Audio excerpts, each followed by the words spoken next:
গুরুত্বপূর্ণ একটি খবর দর্শক। মানবাধিকার লঙ্ঘনের ঘটনা তদন্তে ফলকার ট্যুরকে চিঠি প্রধান উপদেষ্টা ডক্টর মোহাম্মদ ইউনূস নিজে যে চিঠি লিখেছেন মানবাধিকার লঙ্ঘনের ঘটনা তদন্তে সেই সংস্থার প্রধানকে, তার একটি চিঠির কথা আনুষ্ঠানিকভাবে জাতিসংঘ প্রকাশ করেছে। এখানে বলা হচ্ছে, বাংলাদেশে কোটা সংস্কার আন্দোলন এবং ছাত্র জনতার অভ্যুত্থান পরবর্তী সময়ে গত 1 জুলাই থেকে 15 আগস্ট মানবাধিকার লঙ্ঘনের ঘটনা তদন্তে আনুষ্ঠানিকভাবে জাতিসংঘের সহায়তা চেয়েছে বাংলাদেশের অন্তর্বর্তী সরকারের প্রধান উপদেষ্টা ডক্টর মোহাম্মদ ইউনূস এই সংক্রান্ত অনুরোধ জানিয়ে জাতিসংঘের মানবাধিকার বিষয়ক হাই কমিশনার ফলকার ট্যুরকে চিঠি দিয়েছেন।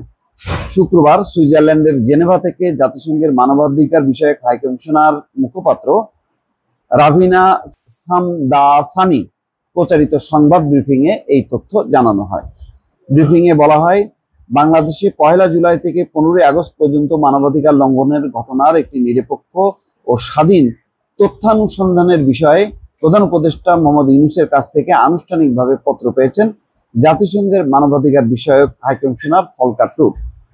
বিক্ষোভের সময় ঘটে যাওয়া মানবাধিকার লঙ্ঘন, আইন শৃঙ্খলা রক্ষাকারী বাহিনীর ক্ষমতার অপপ্রয়োগের বিষয়ে প্রতিবেদনের পাশাপাশি এসব লঙ্ঘনের মূল কারণ বিশ্লেষণ, ন্যায় বিচার, জবাবদিহি ও দীর্ঘমেয়াদী সংস্কারের জন্য সুপারিশের লক্ষ্যে হাই কমিশনারের দপ্তর আগামী কয়েক সপ্তাহের মধ্যে একটি তথ্যানুসন্ধানী দল নিযুক্ত করবে।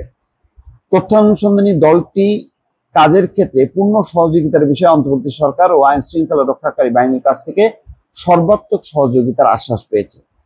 ব্রিফিংয়ে বলা হয়, জাতিসংঘের একটি অগ্রবর্তী দল গত সপ্তাহে বাংলাদেশ সফর করে। প্রতিনিধি দলটি সফরকালে সাম্প্রতিক বিক্ষোভের ছাত্র নেতারা, যাদের অনেকে সাম্প্রতিক সপ্তাহগুলোতে আটক বা আহত হয়েছেন, তাদের পাশাপাশি অন্তর্বর্তী সরকারের বেশ কয়েকজন উপদেষ্টা, প্রধান বিচারপতি, পুলিশ ও সশস্ত্র বাহিনীর জ্যেষ্ঠ কর্মকর্তা, আইনজীবী, সাংবাদিক, মানবাধিকার কর্মী, রাজনৈতিক দল, সংখ্যালঘু ও ক্ষুদ্র জাতিগোষ্ঠীর প্রতিনিধিদের সঙ্গে আলোচনা করেছে। অন্তর্বর্তী সরকারের অনুরোধে প্রতিনিধি দলটি বাংলাদেশে বিভিন্ন বৈঠকে সাম্প্রতিক সহিংসতা ও অস্থিরতার প্রেক্ষাপটে মানবাধিকার লঙ্ঘন ও বল প্রয়োগের তদন্তের পদ্ধতি নিয়ে আলোচনা করেছে।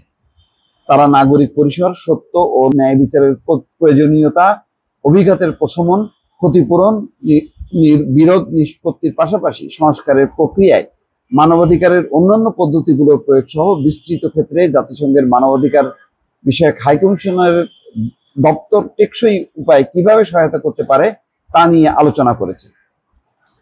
দর্শক, লম্বা ব্রিফিং এ তার মানে হচ্ছে, বর্তমান সরকার, অন্তর্বর্তী সরকার যে আন্তরিকভাবে এই মানবাধিকার লঙ্ঘনের বিষয়ে যে আন্তর্জাতিক তদন্ত চাইছে, এটা পরিষ্কার।